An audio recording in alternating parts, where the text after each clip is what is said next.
Assalamualaikum warahmatullahi wabarakatuh. Selamat pagi para penggiat budidaya di seluruh tanah air, khususnya di Pulau Sulawesi, Provinsi Sulawesi Selatan. Jadi hari ini kita atau saya berada di salah satu farm budidaya udang faname, yang mana pada hari ini kita akan melakukan agenda parsial ke-5. Parsial ke-5 ini hari ini sudah masuk DOC 106, 107 dan 108 hari. Sedikit informasi bahwa sebelumnya kita sudah melakukan parsial 4 kali ya. 4 kali. Untuk parsial pertama di DOC 63 hari itu size rata-rata di 92 ekor per kilogram. Terus untuk di parsial kedua kita masuk di DOC 73 hari, size average juga 70 ekor per kilogram. Terus di parsial ketiga ini selang intervalnya kurang lebih 10 sampai 12 hari. Parsial ketiga itu kita masuk di size 58 average.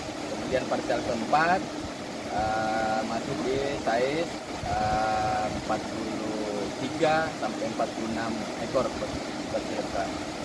Nah, hari ini kita masuk di DOC 106, 107. Estimasinya itu kita parsial di size 37 antara 36, 37 sampai 38. Ya, mudah-mudahan sesuai ini ya, rencana, sesuai target. Di farm ini sendiri kita memiliki kurang lebih luas total budidaya itu 3 hektar atau 12 kolam budidaya. Per kolam luas 2.500, sebarang density 126 ekor per meter persegi. Oke, sebentar kita akan melanjutkan bincang-bincang dengan para stakeholder yang ada di farm ini, termasuk teknisi budidaya, owner, dan beberapa tim lah dari tim pendampingan CP Prima. Oke, terima kasih. Kita akan melanjutkan. Di belakang saya sudah mulai kelihatan agenda parsialnya. Mungkin kita akan bincang-bincang sekaligus melihat kondisi parsial seperti apa. Alhamdulillah siklus ini kita bisa capai atau berada pada posisi titik aman lah, bisa dikatakan aman karena kita sudah melakukan parsial 5 kali. Sebetulnya prinsip dasar dari sebuah kesuksesan budidaya ini mungkin belum bisa kita simpulkan secara utuh karena ini belum final, tapi sudah ada sedikit gambaran soal bagaimana memanage kondisi teknis baik dari segi manajemen kualitas air, pakan, dan manajemen dasar kolam. Mungkin ketiga poin tadi itu merupakan salah satu fundamental atau basic yang betul-betul harus kita perketat. Atau saya mungkin lanjut ya soal tadi, karena kita di lapangan sudah dalam proses tahapan parsial ini. Kebetulan kita lagi bersama teknisi lapangan, teknisi budidaya untuk di farm PT Marina Indo Prima ini. Mungkin saya sedikit tanya-tanya Pak ya, soal bagaimana proses budidaya untuk siklus ini dari awal sampai alhamdulillah kita sudah melakukan parsial ke-5. Dari Bapak sendiri kira-kira apa yang menjadi kendala ataupun tantangan-tantangan yang berbeda dari siklus sebelumnya dengan siklus kali ini? Seperti itu Pak. Terima kasih. Ya. Siklus sebelumnya kita kan masih banyak kendala di masalah kestabilan air. Kestabilan air. Nah, siklus ini kita udah pakai cara baru, yaitu menjaga kualitas air dari fermentasi aja, dari fermentasi. Konsistensi fermentasi. Itu nggak pakai apa-apa. Nggak pakai apa-apa Pak ya. Nggak pakai. Jadi mungkin selama ini pakai itu, ini mungkin lebih sederhana Pak ya. Gitu. Pakai probiotik, pakai segala macam apa. Iya. Sekarang hanya pakai fermentasi dan pakai mineral saja. Mineral, fermentasi, Mineral sama ganti air. Ganti air. Ganti air cukup Cukup. sesuai kebutuhan pakan. Oh iya Pak. Jadi untuk parsial kali ini, parsial kelima itu sudah masuk DOC berapa Pak ya? Dan itu 106. 106 Pak, average 106. Ya, 107 juga. Paling kecil 106, paling kecil 108. Iya. Rata-rata 106. Estimasi size untuk kali ini mungkin di sudah kepala 3 Pak ya? Ya, alhamdulillah yang sudah kepanen itu 33 sampai kepala 4, ada yang satu petak kepala 4. Kepala 4 tadi. Ya, rata-ratanya mungkin 36. 36 Pak ya, average di 36. Ya mungkin dari total luas lahan ini kan ini ada 3 blok Pak ya. Iya. Nah total luas lahan itu dari 3 blok ini berapa Pak ya? Kalau boleh. 3 blok itu sekitar 3 hektar. 3 hektar, berarti per kolamnya itu sekitar 2.500 per kolam. 4 hektar. Jadi mudah-mudahan Pak ya untuk manajemen seperti ini, metode-metode seperti ini mungkin ke depan bisa kita kembangkan lagi supaya siklus selanjutnya bisa ada hasil seperti ini minimal atau kurang lebih sama seperti ini, meskipun hari ini kita baru di tahapan parsial kelima, tapi mudah-mudahan kita bisa final di mungkin targetnya di size kepala 2 gitu Pak ya, mudah-mudahan.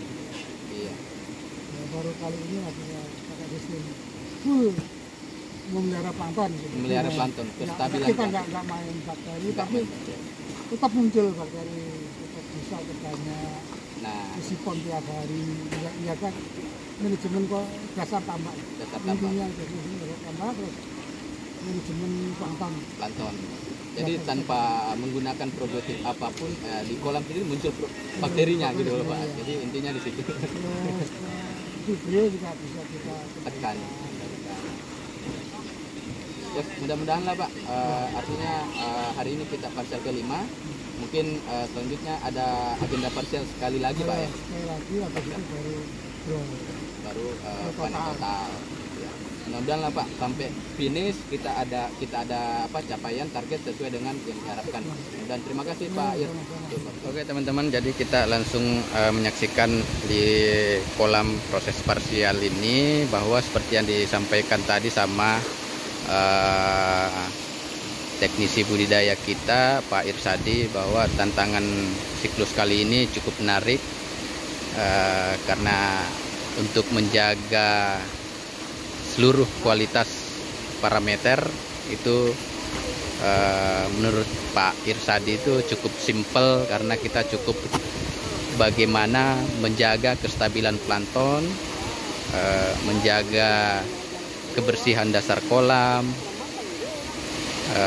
Dengan cara-cara seperti ini kita bisa menekan sumber-sumber vibrio yang biasanya menjadi pemicu terjadinya penyakit ahpen yang lagi marak.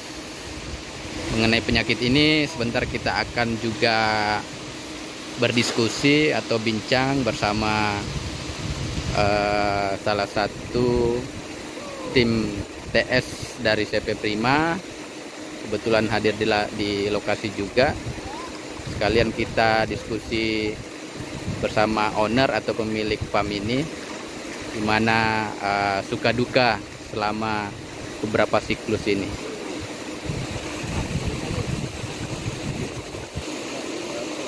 Ya, sedikit informasi bahwa parsial kelima kali ini itu kita berada pada posisi carrying capacity sekitar 15 ton per hektar.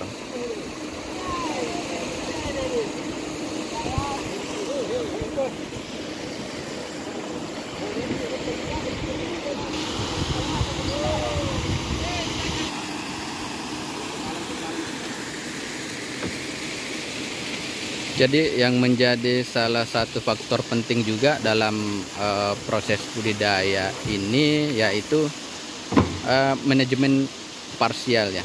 Dengan metode atau manajemen parsial yang tepat itu akan membuat kualitas air kita terjaga. Ya kurang lebih seperti itu. Jadi ya kita lihat proses pengangkutan udang yang telah di jala tadi menuju mobil operasional dan kemudian dibawa ke tempat atau rumah panen.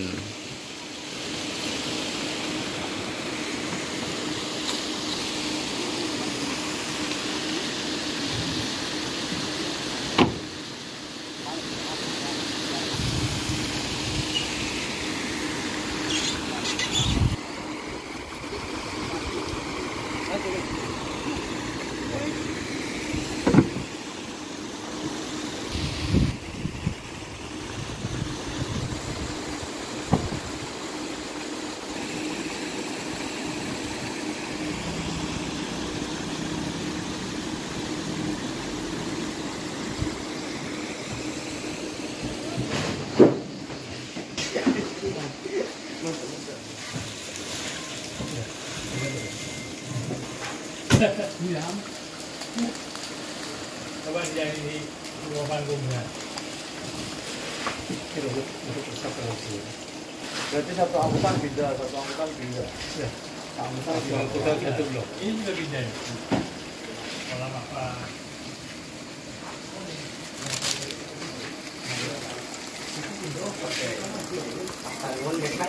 Terima kasih. Tadi saya sudah sampaikan bahwa untuk agenda hari ini parsial ke-5 di DOC rata-rata 106 hari. Ketemunya sih rata-rata di size 36-37. Kita sudah bersama owner atau pemilik PT Marina Indok 5 Kabupaten Bulukumba ini. Mungkin kita bincang-bincang sedikit ya soal riwayat atau pengalaman siklus sebelumnya di farm ini. Ya kira-kira gimana Pak ya soal pengalaman siklus sebelumnya dari 1 sampai hari ini, apa yang bisa dipetik Pak sampai hari ini soal teknik budidaya ataupun penyakit? Di 2 tahun pertama tempat kita cukup lancar ya. Ya. Di 2 tahun pertama ya, baik dari segi produktivitas, Ya. dari segi budidaya hampir semuanya lancar tanpa ada masalah. Tapi permasalahan yang besar ini di 2 tahun terakhir ini kita harus berhadapan dengan AHPN. Ini yang berat. Itu yang menjadi permasalahan kita selama 2 tahun terakhir. Tapi untungnya di siklus ini mulai ada perbaikan. Ya. Ya, kalau dari Bapak sendiri mengenai teknis pendampingan ini kan saat ini bersama tim CP Prima Pak ya, Ya. pendampingannya. Ya. Apa kesan atau pesan Bapak yang bisa kita ambil pelajaran dari sistem pendampingan CP ini Pak untuk siklus kali ini? Saya kira yang paling terutama di siklus ini adalah masalah konsistensi. Terutama dari segi treatmentnya itu yang betul-betul saya lihat itu konsistensinya dari timnya CP dalam perlakuan airnya ke kolam ini betul-betul konsisten. Ya. Dalam artian dulu yang sebelumnya di siklus-siklus lalu yang kita gagal-gagal itu kita banyak coba-coba begini begitu. Benar. Kenyataannya di lapangan itu dengan cara yang lebih simpel, konsisten terus tiap hari, terutama dari segi fermentasi itu jauh lebih baik, terutama untuk kestabilan air ya. Dan dulunya di siklus-siklus lalu itu kita banyak kalau lagi goncang kita hantam dengan ini, goncang lagi hantam lagi dengan bakteri dengan ini, itu malah nggak Macam-macam Pak. malah tidak membantu sama sekali, malah tidak terjadi keseimbangan yang ada di air itu malah tidak tercipta. Iya benar. Gitu. Jadi kalau melihat dari siklus ini kan Pak Rey sendiri ngomong bahwa konsistensi perlakuan untuk saat ini kelihatannya simple, Ya. tapi itu tetap menyesuaikan sama kondisi lapangan Iya, masing-masing, betul. kondisi perairan. Ya. Nah kalau siklus ini kalau boleh tahu ini siklus berapa Pak ya? Ini kalau nggak salah sudah siklus ke-11. 11 Pak ya? 10 atau 11? 10 atau Saya cek 11, lagi. berarti udah lumayan lama Pak ya? Iya. Mudah-mudahan Pak ya untuk program seperti ini, pendampingan teknis, Ya. mudah-mudahan bisa berlanjut, Ya. bisa mendapatkan keuntungan sesuai target. Ya. Ya, mudah-mudahan seperti itu Pak. Ya. Ya, seperti yang disampaikan tadi bahwa kita hanya butuh konsistensi dalam penanganan teknis dan kesiapan konstruksi, itu hal-hal basic lah yang perlu kita benahi sebelum melangkah ke perlakuan-perlakuan yang tidak sesuai mungkin dengan kondisi perairan. Terutama ya saya perhatikan terutama di siklus ini yang cukup ekstrim ya. Ya. Kalau saya bandingkan dengan siklus-siklus lain yang waktu kita gagal itu aja itu cuacanya nggak se ekstrim sekarang. nggak se ekstrim Pak. Justru di cuaca ekstrim kayak begini ini konsistensinya betul-betul terlihat nyata. Terlihat nyata. Ini kan betul-betul susah ya kalau Susah. di siklus ini. Tapi Iya. kenyataannya airnya itu betul-betul bisa lebih stabil. Lebih stabil Pak. Lebih stabil dengan perlakuan yang konsisten terus tiap hari Iya. tanpa putus itu lebih manjur lah. saya kira. Iya. Oke baik Pak, terima kasih. Mudah-mudahan dengan adanya pendampingan TV ini Ya. kita bisa melanjutkan ke siklus-siklus selanjutnya Ya. dan hasilnya juga sebentar bisa lebih dari Amin. Amin. Oke. Terima kasih Pak. Ya, makasih. Baik, lanjut untuk kita diskusi lagi soal penyakit ya, penyakit selama ini yang menyerang di beberapa farm budidaya, khususnya untuk tambak-tambak intensif di daerah Sulawesi Selatan. Kebetulan saya di lokasi ini ada tim TS dari CP Prima. Mungkin kita ngobrol atau diskusi lebih lanjut lagi soal penyakit itu. Terima kasih. Terima kasih. Kita lanjut lagi soal tadi saya ngomong bahwa kita akan diskusi atau ngobrol-ngobrol soal apa tantangan-tantangan budidaya beberapa tahun terakhir ini.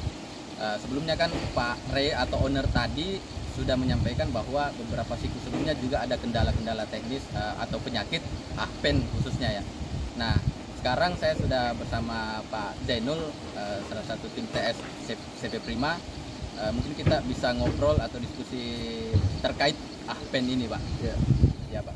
Jadi soal ahpen untuk kondisi saat ini itu polanya seperti apa? Mungkin bisa dijelaskan. Iya, kalau dulu kan kita tantangannya kan penyakitnya kan berbasis virus ya. Virus. Ada WSSP, ada IMMP, habis itu kan ada berbasis Leptosporidia sama Vibrio. Maka munculnya WFB. Semakin ke sini ternyata ada baru lagi APND sama juga berbasis Vibrio.